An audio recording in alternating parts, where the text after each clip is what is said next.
Okay, so this is the newest Pocophone, the Poco X3, and it is a roughly $200 phone that hits really hard. It's just packed with so much good stuff on it.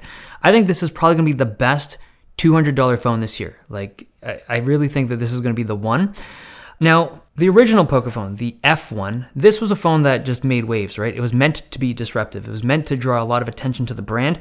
But ever since the F1, I haven't reviewed other Pocophones because Xiaomi's just been using other phones like Redmi phones and rebranding them as Pocophones, and none of them really struck me as being something special.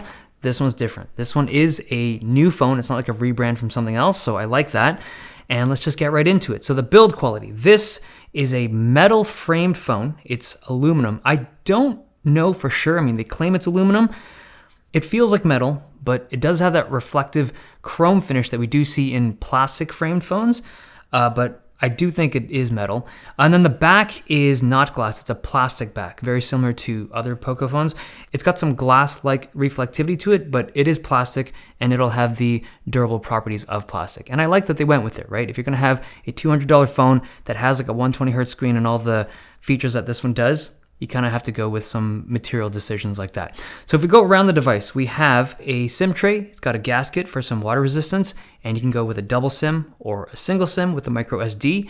We have an IR blaster up top, and we also have a notification light that is visible through the grill of the earpiece. It's this little white light that just shines through, and I like it. It's so simple. It's not intrusive. Like, they don't have a special aperture for anything. It just shines right through the grill, and I feel like more phones should implement or could implement something like this without too much of a trouble, but it's nice that it's there. We also have very tactile buttons. They click like quite audibly, and the tactility is good, but they have this, they feel cheaper. Like, it's hard to describe. Like, when I click them, it feels like there's plastic components in there when there usually aren't.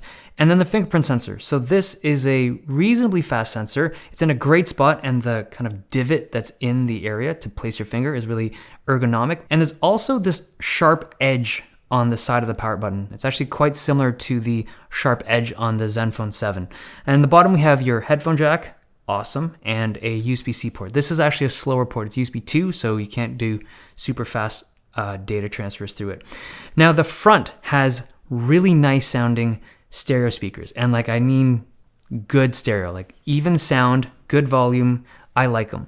Now, the display is a 120 hertz LCD panel, and it's a pretty good image. There are some things that I think people should be aware of if they're interested in this phone, though. So even though it's $200, I got to mention this stuff. Number one, the backlighting has some inconsistencies around that punch hole. It's most noticeable when you have like a bright image and you're viewing it on an angle. Like, you can see here, there's just some inconsistencies around that punch hole. It's not super obvious, but if you look for it, you'll notice it. But the weird thing is, if you look straight on, it's almost imperceptible. It's actually invisible to me if I look straight on, but the moment you tilt it, you'll see it. And the same thing goes with the bottom edge. You can see that the backlighting isn't perfectly done there. It's, again, most noticeable on an angle, but straight on, it's not really noticeable. Now, for me, I don't care about these imperfections at all. I feel like this barely affects the image quality of the screen, but I thought I should put it out there for people that are more picky about stuff like that. There is another issue that I think is like a bigger issue, and it's not pertaining to the screen itself, but it manifests itself on the display. So this is a 120 hertz display, but you'll notice oftentimes with the animations and stuff, there's a bit of a stutter, and I think it's related to the frame rate downclocking that Xiaomi's putting on this phone. So with this device, because it's got a 120 hertz capable screen, if you left it at 120 hertz or 120 frames per second all the time, it would chew through battery life quickly, right? But I think in an attempt to preserve the battery life or extend it as long as possible, they are downclocking it really quickly and quite aggressively. So if I'm in the UI and I'm swiping around, it'll be displaying it at 120 frames per second. Very smooth, very fluid. But if I let go of that, like the touchscreen, I don't touch it, the frame rate will drop to single digit FPS. And now if I touch the screen again, it takes a split second for it to bring that speed back up. It takes a while for it to ramp up to a visually fluid frame rate. And because of that delay, the eye picks up a stutter. And I don't know how I feel about this, because partially it's a good thing, right? Because now your battery life is preserved really well. And we'll get into battery life in a second. But because of that stutter, It's noticeable, and I don't know if they can fix this without affecting the battery life too much. So this phone has an amazing battery life right now. 5160 milliamp hours. It's a big battery, but it's not just the size of the battery. It's what they're doing in software, how they're downclocking this screen, and how they're just stretching the battery life through software. And it's a bit of a trade-off, right? You gotta do these weird things in software and make your screen not super smooth to be able to stretch out that battery life. Like, this is a phone that gets a comfortable 2 days of real use, like actual use, 2 days. It's crazy. 8.5, 9 hours of screen on time. It's so good. But I think, right, the moment you start tweaking the software so it looks smoother and feels smoother, you're gonna eat into that battery time. So it'd be cool if they could have like a software option for users, but I think most people would go for battery life. Now, it also charges up very quickly. It's got a 33 watt charger in the box, juices it up in like 68 minutes. It's a really fast charge. The thing is, on a phone like this that doesn't have any software to kind of adjust the charging speed, it's gonna invariably affect the durability or longevity of this device, right? When you have batteries that get warm from really fast charging all the time, it doesn't bode well for like lifespan of the phone. Personally, if I owned this and this was my regular phone, I would just use like a 15 watt charger because it does get quite hot on the charge, but you do have access to super fast charging if you want it.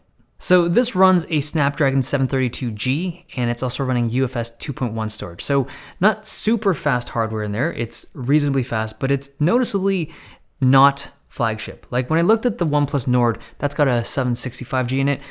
Even though I know that's not a flagship chip, it feels flagship-like. This does not. This feels noticeably mid-range. It's not like a slow performer. I'm not going to say it's like unusably slow or anything like that, but it is slow at times. Not just in games when I'm looking at frame rates, but even in the UI when I'm swiping around, I'm just doing things. Stuff takes a little bit of time to load, but it feels fast enough. And I feel like for $200, I'd be very happy with this kind of performance. Gaming performance is hit or miss. It obviously depends on the titles you're playing. Any kind of heavy 3D title isn't ideal on this device. So the camera system, the aesthetics of the camera system, first of all, is a little bit different. Like, I don't love the look of it. It's got this weird shape to the lens cluster, and it's also quite protuberant, sticks out like 2 millimeters or so. The image quality of these photos is what you would expect on a mid-range phone, right?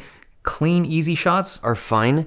The ultra-wide shots could be sharper, but the moment you throw low light into the mix, it doesn't do great. I think the one thing I would say is nice on this phone is the image stabilization in video. So it's pretty decent, but when you take low light videos, the image quality starts to fall apart quickly. So this is all with the stock camera app. If you put Gcam on this thing, I took a few photos. It's a little buggy right now. I feel like an updated version of Gcam would run nicely on it, but the low light images are just so much better with Gcam. Okay, UI. So this is running MIUI 12, and it's been a couple years since I've actually spent a lot of time on MIUI, and it is so much cleaner now than it used to be.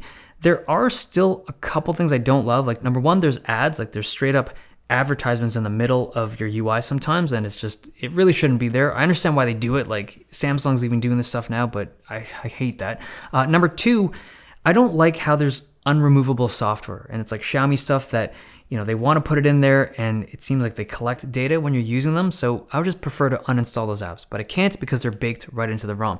But those are the only real gripes I have with MIUI. It's a way cleaner and better operating system now than it was 2 years ago. But the real thing here is the price point. $200 is a really hard price for competitors to beat. It's such an attractive phone because it's got so much stuff at that price point, like super fast screen, 120 hertz, 5160 milliamp hour battery.